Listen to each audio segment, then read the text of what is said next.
द्विविध वध। श्री पराशर जी बोले, हे मैत्रेय, बलशाली बलराम जी का ऐसा ही पराक्रम था। अब उन्होंने जो और एक कर्म किया था वो भी सुनो। द्विविध नामक एक महावीरशाली वानर श्रेष्ठ देव विरोधी दैत्यराज नरकासुर का मित्र था। भगवान कृष्ण ने देवराज इंद्र की प्रेरणा से नरकासुर का वध किया था। इसीलिए वीर वानर द्विविध ने देवताओं से वैर ठाना। उसने निश्चय किया कि मैं मर्त्यलोक का क्षय कर दूंगा और इस प्रकार यज्ञ यागादि का उच्छेद करके संपूर्ण देवताओं से इसका बदला चुका लूंगा। तब से वो अज्ञान मोहित होकर यज्ञों को विध्वंस करने लगा और साधु मर्यादा को मिटाने तथा देहधारी जीवों को नष्ट करने लगा। वो वन, देश, पुर और भिन्न भिन्न ग्रामों को जला देता था तथा कभी पर्वत गिराकर ग्रामादि को चूर्ण कर डालता, कभी पहाड़ों की चट्टान उखाड़कर समुद्र के जल में छोड़ देता और फिर कभी समुद्र में घुसकर उसे क्षुभित कर देता। हे द्विज, उससे क्षुभित हुआ समुद्र ऊंची ऊंची तरंगों से उठकर अति वेग से युक्त हो अपने तीरवर्ती ग्राम और पुर आदि को डुबो देता था। वो काम रूपी वानर महान रूप धारण कर लौटने लगता था और अपने लुंठन के संघर्ष से संपूर्ण धान्यों खेतों को कुचल डालता था। हे द्विज, उस दुरात्मा ने इस संपूर्ण जगत को स्वाध्याय और वशटकार से शून्य कर दिया था, जिससे यह अत्यंत दुखमय हो गया। एक दिन श्री बलभद्र जी रैवतोद्यान में क्रीड़ासक्त होकर मद्यपान कर रहे थे। साथ ही महाभागा रेवती तथा अन्य सुंदर रमणियां भी थीं। उस समय यदुश्रेष्ठ श्री बलराम जी मंदराचल पर्वत पर कुबेर के समान रैवतक पर स्वयं रमण कर रहे थे। इसी समय वहां द्विविध वानर आया और श्री हलधर के हल और मूसल लेकर उनके सामने ही उनकी नकल करने लगा। वो दुरात्मा वानर उन स्त्रियों को देख देख कर हंसने लगा और उसने मदिरा से भरे हुए घड़े फोड़कर फेंक दिए। तब श्री हलधर ने क्रुद्ध होकर उसे धमकाया, तथापि वो उनकी अवज्ञा करके किलकारी मारने लगा। तदनंतर श्री बलराम ने मुस्काकर क्रोध से अपना मूसल उठा लिया तथा उस वानर ने भी एक भारी चट्टान उठा ली और उसे बलराम जी के ऊपर फेंकी, किंतु यदुवीर बलभद्र जी ने मूसल से उसके हजारों टुकड़े कर दिए, जिससे वो पृथ्वी पर गिर पड़ी। तब उस वानर ने बलराम जी के मुसल का वार बचाकर रोष पूर्वक अत्यंत वेग से उनकी छाती में घूंसा मारा। तत्पश्चात बलभद्र जी ने भी क्रुद्ध होकर द्विविध के सिर में घूंसा मारा, जिससे वो रुधिर वमन करता हुआ निर्जीव होकर पृथ्वी पर गिर पड़ा। हे मैत्रेय, उसके गिरते समय उसके शरीर का आघात पाकर इंद्र वज्र से विदीर्ण होने के समान उस पर्वत के शिखर के सैकड़ों टुकड़े हो गए। उस समय देवता लोग बलराम जी के ऊपर फूल बरसाने लगे और वहां आकर आपने ये बड़ा अच्छा किया ऐसा कहकर उनकी प्रशंसा करने लगे। हे वीर, दैत्य पक्ष के उपकारक इस दुष्ट वानर ने संसार को बड़ा कष्ट दे रखा था। यह बड़े ही सौभाग्य का विषय है कि आज ये आपके हाथों मारा गया। ऐसा कहकर गुहकों के सहित देवगण अत्यंत हर्षपूर्वक स्वर्गलोक को चले गए। श्री पराशर जी बोले, शेषावतार धरणीधर श्रीमान बलभद्र जी के ऐसे ही अनेकों कर्म हैं जिनका कोई परिमाण तुलना नहीं बताया जा सकता।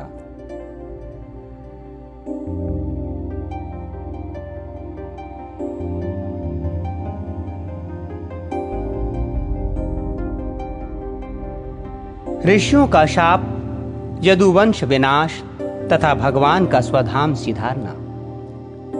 श्री पराशर जी बोले, हे मैत्रेय, इसी प्रकार संसार के उपकार के लिए बलभद्र जी के सहित श्री कृष्णचंद्र ने दैत्यों और दुष्ट राजाओं का वध किया तथा अंत में अर्जुन के साथ मिलकर भगवान कृष्ण ने 18 अक्षौणीय सेना को मारकर पृथ्वी का भार उतारा।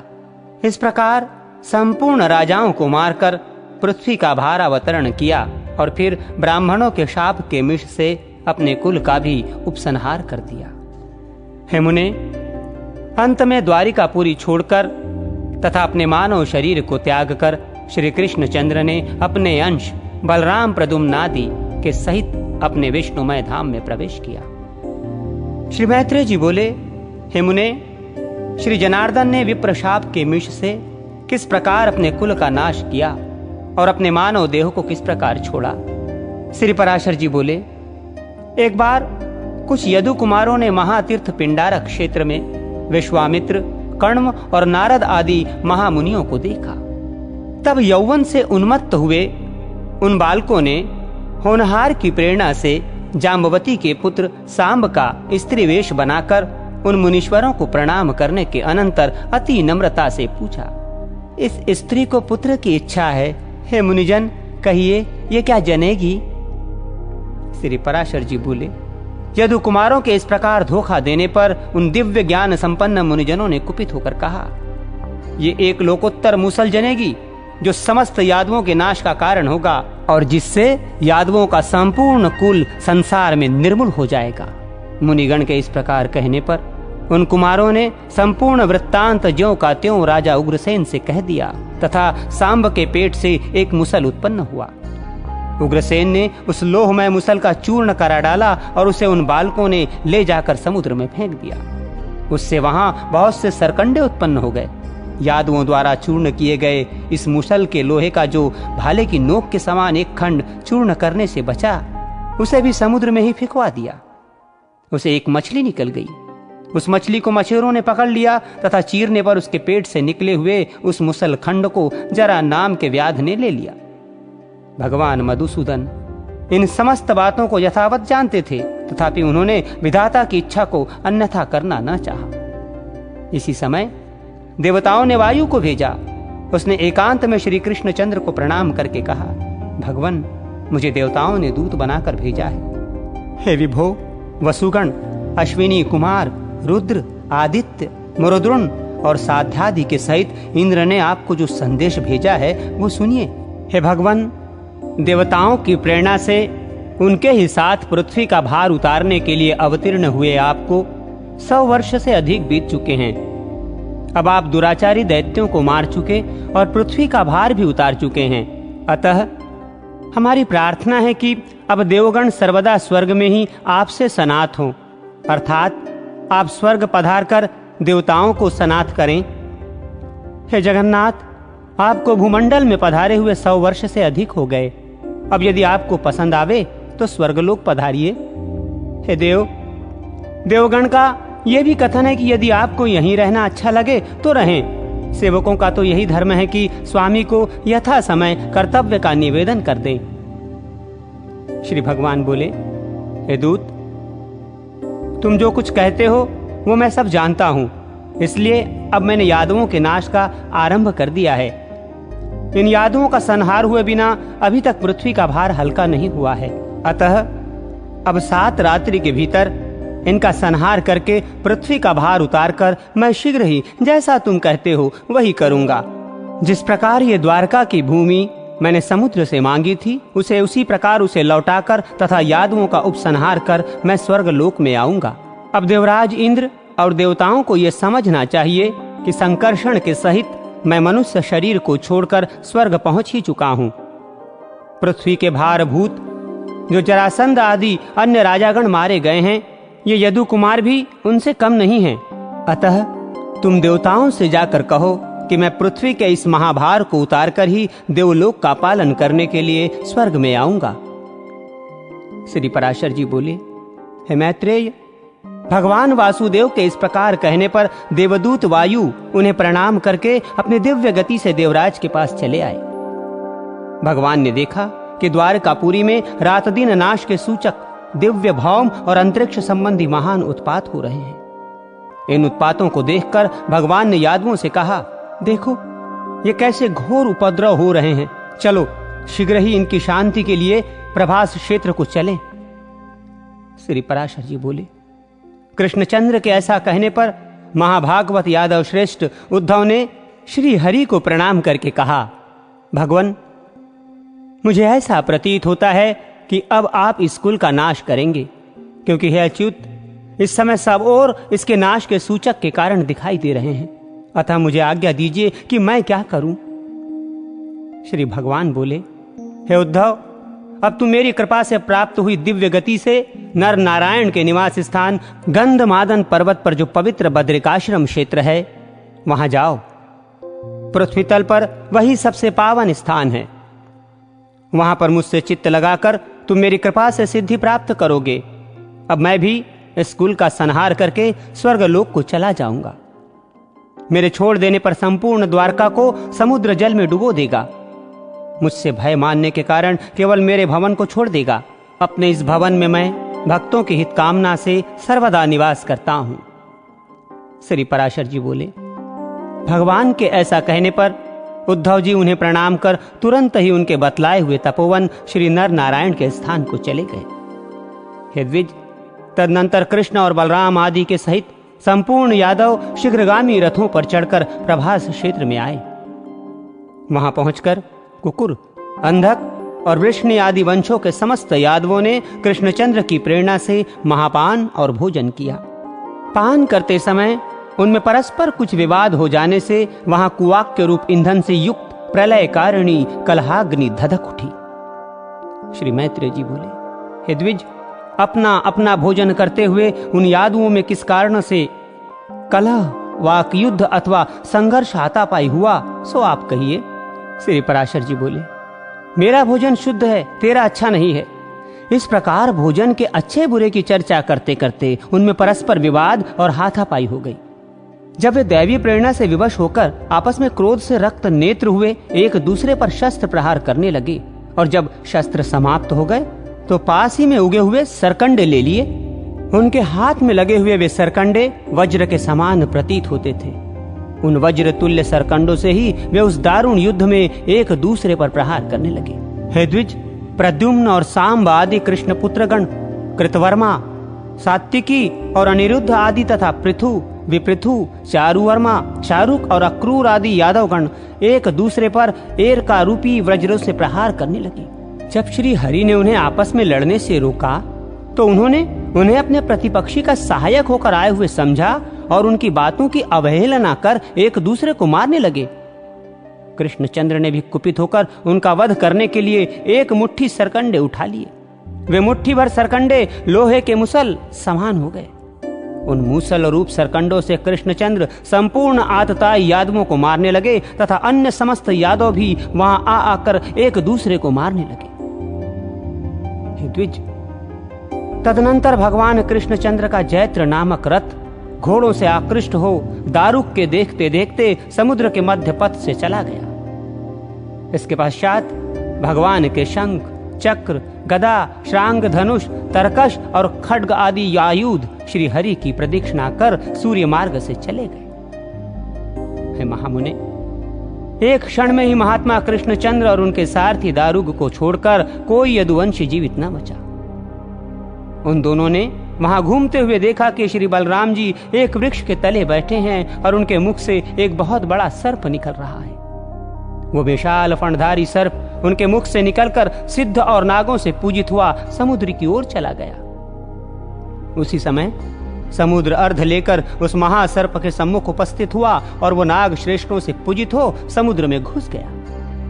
इस प्रकार श्री बलराम जी का प्रयाण देखकर श्री कृष्णचंद्र ने दारुक से कहा, तुम ये सब वृत्तांत उग्रसेन और वसुदेव जी से जाकर कहो। बलभद्र जी का निर्याण, यादवों का क्षय और मैं भी योगस्थ होकर शरीर छोड़ूंगा, ये सब समाचार उन्हें जाकर सुनाओ।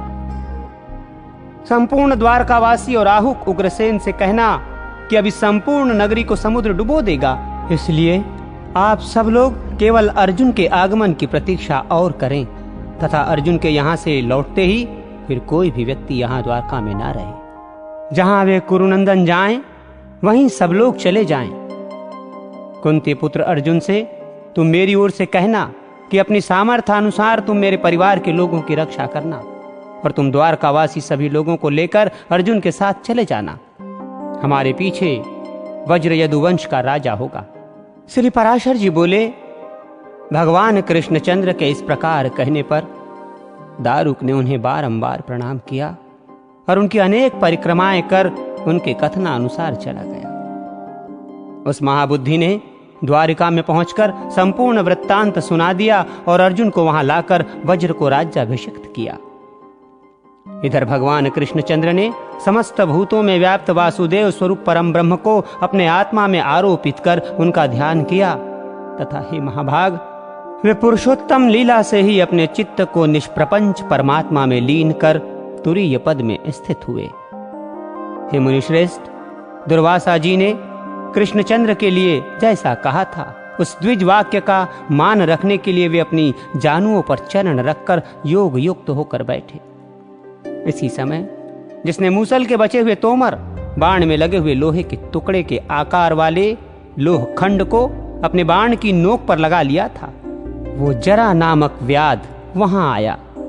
हे द्विजोत्तम, उस चरण को मृगाकार देख उस व्याध ने उसे दूर ही से खड़े खड़े उसी तोमर से बींध डाला, किंतु वहां पहुंचने पर उसने एक चतुर्भुजधारी मनुष्य देखा। ये देखते ही वो चरणों में गिरकर बारंबार उनसे कहने लगा, प्रसन्न होइए, प्रसन्न होइए, मैंने बिना जाने ही मृग की आशंका से यह अपराध किया है, कृपया क्षमा कीजिए, मैं अपने पाप से दग्ध हो रहा हूं, आप मेरी रक्षा कीजिए। श्री पराशर जी बोले।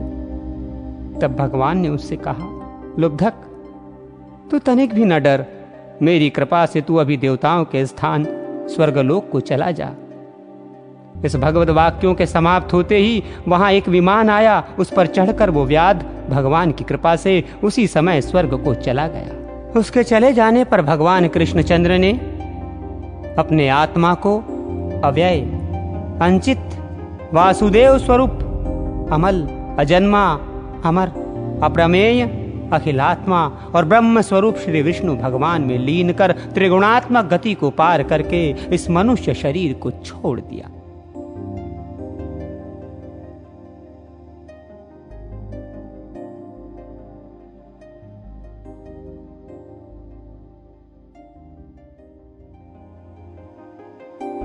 यादवों का अंत्येष्टि संस्कार, परीक्षित का राज्याभिषेक तथा पांडवों का स्वर्गारोहण। श्री पराशर जी बोले, अर्जुन ने राम और कृष्ण तथा अनन्यान्य मुख्य यादवों के मृतदेहों की खोज कराकर क्रमशः उन सब के अर्धौदैहिक संस्कार किए। भगवान कृष्ण की जो रुक्मणी आदि 8 पटरानी बतलाई गई हैं, उन सब ने उनके शरीर का आलिंगन कर अग्नि में प्रवेश किया। सती रेवती जी भी बलराम जी के देह का आलिंगन कर उनके अंग संग के आह्लाद से शीतल प्रतीत होती हुई प्रज्वलित अग्नि में प्रवेश कर गईं। इस संपूर्ण अनिष्ट का समाचार सुनते ही उग्रसेन, वसुदेव, देवकी और रोहिणी ने भी अग्नि में प्रवेश किया। तदनंतर अर्जुन उन सब का विधि पूर्वक प्रेत कर्म कर वज्र तथा अनन्यान्य कुटुंबियों को साथ लेकर द्वारका से बाहर आए। द्वारका से निकली हुई कृष्णचंद्र की सहस्रों पत्नियों तथा वज्र और अनन्यान्य बांधवों की सावधानता पूर्वक रक्षा करते हुए अर्जुन धीरे धीरे चले। हे मैत्रेय, कृष्णचंद्र के मर्त्यलोक का त्याग करते ही सुधर्मा सभा और पारिजात वृक्ष भी स्वर्गलोक को चले गए। जिस दिन भगवान पृथ्वी को छोड़कर स्वर्ग सिधारे थे, उसी दिन से यह मलिन देह महाबली कलयुग पृथ्वी पर आ गया। इस प्रकार जनशून्य द्वारका को समुद्र ने डुबो दिया, केवल एक कृष्णचंद्र के भवन को वो नहीं डुबाता है। हे ब्रह्मन, उसे डुबाने में समुद्र आज भी समर्थ नहीं है, क्योंकि उसमें भगवान कृष्णचंद्र सर्वदा निवास करते हैं। वो भगवत देवैश्वर्य संपन्न स्थान अति पवित्र और समस्त पापों को नष्ट करने वाला है। उसके दर्शन मात्र से मनुष्य संपूर्ण पापों से छूट जाता है। हे मुनिश्रेष्ठ, अर्जुन ने उन समस्त द्वारका वासियों को अत्यंत धन धान्य संपन्न पंचनद पंजाब देश में बसाया। उस समय अनाथा स्त्रियों को अकेले धनुर्धारी अर्जुन को ले जाते देख लुटेरों को लोभ उत्पन्न हुआ। तब उन अत्यंत दुर्मद पाप कर्मा और लुब्ध हृदय आभीर दस्युओं ने परस्पर मिलकर सम्मति की, देखो ये धनुर्धारी अर्जुन अकेला ही हमारा अतिक्रमण करके इन अनाथा स्त्रियों को लिए जाता है। हमारे ऐसे बल पुरुषार्थ को धिक्कार है। ये भीष्म, द्रोण, जयद्रथ और कर्ण आदि नगर निवासियों को मारकर ही इतना अभिमानी हो गया है। अभी हम ग्रामीणों के बल को ये नहीं जानता। हमारे हाथों में लाठी देखकर ये दुर्मति धनुष लेकर हम सबकी अवज्ञा करता है, फिर हमारी इन ऊंची ऊंची भुजाओं से क्या लाभ है। ऐसी सम्मति कर वे सहस्रों लुटेरे लाठी और ढेले लेकर उन अनाथ द्वारका वासियों पर टूट पड़े। तब अर्जुन ने उन लुटेरों को झिड़ककर हंसते हुए कहा, अरे पापियों, यदि तुम्हें मरने की इच्छा न हो तो अभी लौट जाओ। किंतु हे मैत्रेय, लुटेरों ने उनके कथन पर कुछ भी ध्यान न दिया और भगवान कृष्ण के संपूर्ण धन और स्त्री धन को अपने अधीन कर लिया। तब वीरवर अर्जुन ने युद्ध में अक्षीण अपने गांडीव धनुष को चढ़ाना चाहा, किंतु वे ऐसा न कर सके। उन्होंने जैसे तैसे अति कठिनता से उस पर प्रत्यंचा डोरी चढ़ा भी ली थी, फिर वे शिथिल हो गए और बहुत कुछ सोचने पर भी उन्हें अपने अस्त्रों का स्मरण न हुआ। तब वे क्रुद्ध होकर अपने शत्रुओं पर बाण बरसाने लगे, किंतु गांडीवधारी अर्जुन के छोड़े हुए उन बाणों ने केवल उनकी त्वचा को ही बींधा। अर्जुन का उद्धव क्षीण हो जाने के कारण अग्नि से दिए हुए उनके अक्षय बाण भी उन अहीरों के साथ लड़ने में नष्ट हो गए। तब अर्जुन ने सोचा कि मैंने जो अपने शर समूह से अनेकों राजाओं को जीता था, वो सब कृष्णचंद्र का ही प्रभाव था। अर्जुन के देखते देखते वे अहिर उन स्त्री रत्नों को खींच खींच कर ले जाने लगे तथा कोई कोई अपनी इच्छा अनुसार इधर उधर भाग गईं। बाणों के समाप्त हो जाने पर धनंजय अर्जुन ने धनुष की नोक से ही प्रहार करना आरंभ किया, किंतु हे मुने, वे दस्युगण उन प्रहारों की और भी हंसी उड़ाने लगे। हे मुनि श्रेष्ठ, इस प्रकार अर्जुन के देखते देखते वे मलेच्छगण वृष्टि और अंधक वंश की उन समस्त स्त्रियों को लेकर चले गए। तब सर्वदा जयशील अर्जुन अत्यंत दुखी होकर, हा, ये कैसा कष्ट है, कैसा कष्ट है, ऐसा कहकर रोने लगे और बोले, अहो, मुझे उन भगवान ने ही ठग लिया। देखो, वही धनुष है, वे ही शस्त्र हैं, वही रथ है और वे ही अश्व हैं, किंतु अक्षोत्रियों को दिए हुए दान के समान आज सभी एक साथ नष्ट हो गए। अहो, देव बड़ा प्रबल है, जिसने आज उन महात्मा कृष्ण के न रहने पर असमर्थ और नीच अहीरों को जय दे दी। देखो, मेरी वे ही भुजाएं हैं, वही मेरी मुट्ठी है, वही कुरुक्षेत्र स्थान है और मैं भी वही अर्जुन हूं। तथापि पुण्य दर्शन कृष्ण के बिना आज सब सारहीन हो गए। अवश्य ही मेरा अर्जुनत्व और भीम का भीमत्व भगवान कृष्ण के कृपा से ही था। देखो, उसके बिना आज महारथियों में श्रेष्ठ मुझको तुच्छ आभीरों ने जीत लिया। श्री पराशर जी बोले, अर्जुन इस प्रकार कहते हुए अपनी राजधानी इंद्रप्रस्थ में चले आए और वहां यादव नंदन वज्र का राज्याभिषेक किया। तदनंतर वे विपिनवासी व्यास मुनि से मिले और उन महाभाग मुनिवर के निकट जाकर उन्हें विनय पूर्वक प्रणाम किया। अर्जुन को बहुत देर तक अपने चरणों की वंदना करते देख मुनि ने कहा, आज तुम ऐसे कांतिहीन क्यों हो रहे हो? क्या तुमने भेड़ों की धूलि का अनुगमन किया है अथवा ब्रह्म हत्या की है, या तुम्हारी कोई सुदीर्ण आशा भंग हो गई है, जिसके दुख से तुम इस समय इतने श्रीहीन हो रहे हो? तुमने किसी संतान के इच्छुक का विवाह के लिए याचना करने पर निरादर तो नहीं किया, अथवा किसी अगम्य स्त्री से रमण तो नहीं किया, जिससे तुम ऐसे तेजोहीन हो रहे हो? हे अर्जुन, तुम ब्राह्मणों को बिना दिए मिष्ठान्न अकेले तो नहीं खा लेते हो, अथवा तुमने किसी कृपण का धन तो नहीं हर लिया? हे अर्जुन, तुमने सूप की वायु का तो सेवन नहीं किया? क्या तुम्हारी आंखें दुखती हैं अथवा तुम्हें किसी ने मारा है? तुम इस प्रकार श्रीहीन कैसे हो रहे हो? तुमने नख जल का स्पर्श तो नहीं किया? तुम्हारे ऊपर घड़े से छलके हुए जल की छींटें तो नहीं पड़ गईं? अथवा तुम्हें किसी हीन बल पुरुष ने युद्ध में पराजित तो नहीं किया? फिर तुम इस तरह हतप्रत कैसे हो रहे हो? श्री पराशर जी बोले। तब अर्जुन ने दीर्घ निश्वास छोड़ते हुए कहा, भगवान सुनिए। ऐसा कहकर उन्होंने अपने पराजय का संपूर्ण वृत्तांत व्यास जी को ज्यों का त्यों सुना दिया। अर्जुन बोले, जो हरि मेरे एकमात्र बल, तेज, वीर्य, पराक्रम, श्री और कांति थे, वे हमें छोड़कर चले गए। जो सब प्रकार समर्थ होकर भी हमसे मित्रवत हंस हंस कर बातें किया करते थे, हे मुने, उन हरि के बिना हम आज तृणमय पुतले के समान निसत्व हो गए हैं। जो मेरे दिव्यास्त्रों, दिव्य बाणों और गांडीव धनुष के मूर्तिमान सार थे, वे पुरुषोत्तम भगवान हमें छोड़कर चले गए। जिनकी कृपा दृष्टि से श्री, जय, संपत्ति और उन्नति ने कभी हमारा साथ नहीं छोड़ा था, वे ही भगवान गोविंद हमें छोड़कर चले गए हैं। जिनकी प्रभावाग्नि में भीष्म, द्रोण, कर्ण और दुर्योधन आदि अनेकों शूरवीर दग्ध हो गए थे, उन कृष्णचंद्र ने इस भूमंडल को छोड़ दिया है।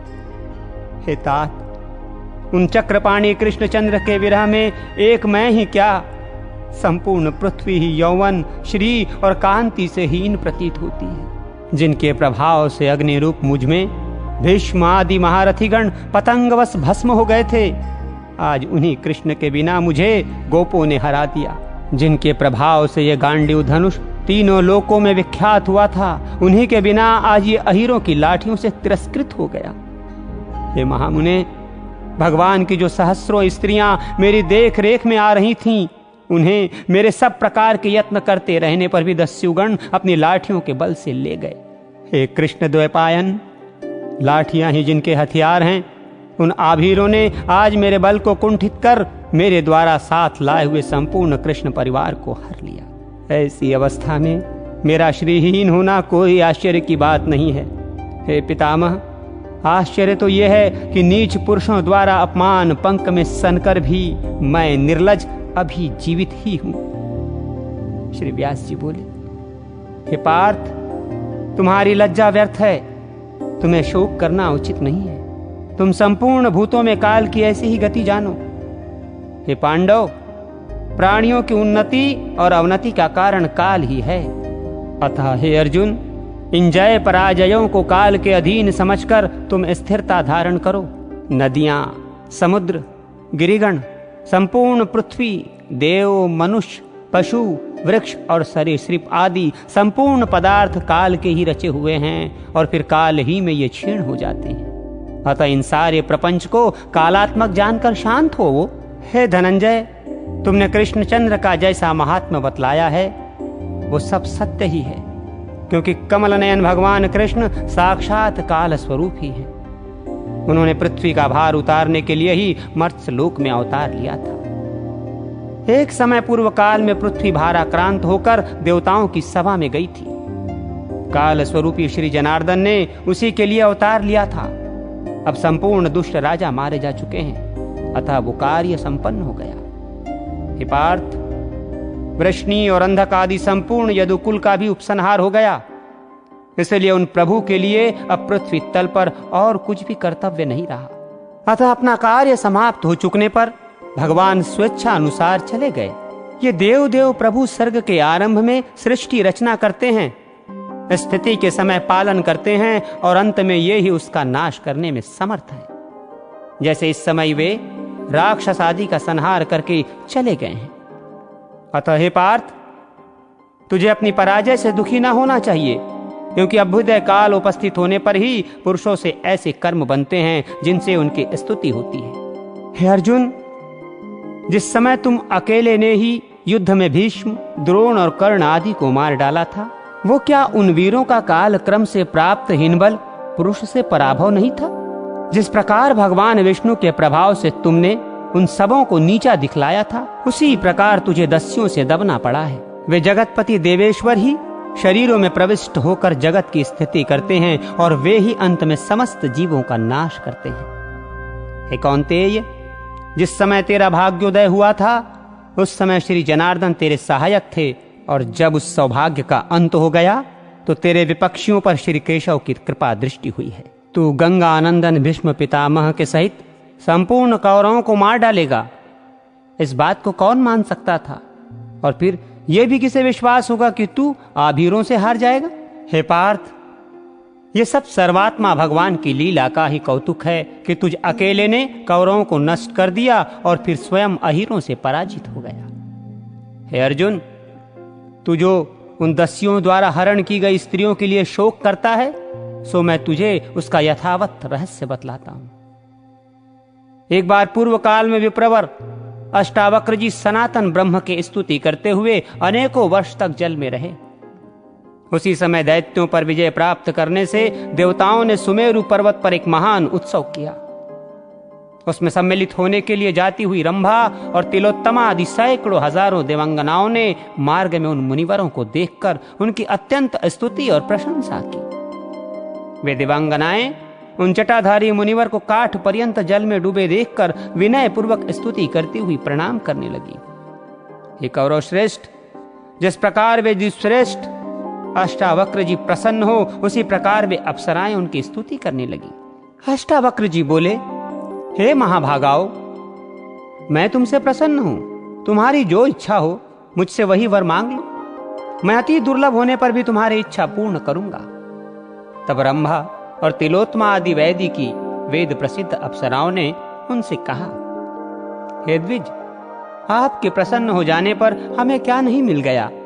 तथा अन्य अप्सराओं ने कहा, यदि भगवान हम पर प्रसन्न हैं तो हे विपेंद्र, हम साक्षात पुरुषोत्तम भगवान को पति रूप से प्राप्त करना चाहती हैं। श्री व्यास जी बोले, तब ऐसा ही होगा।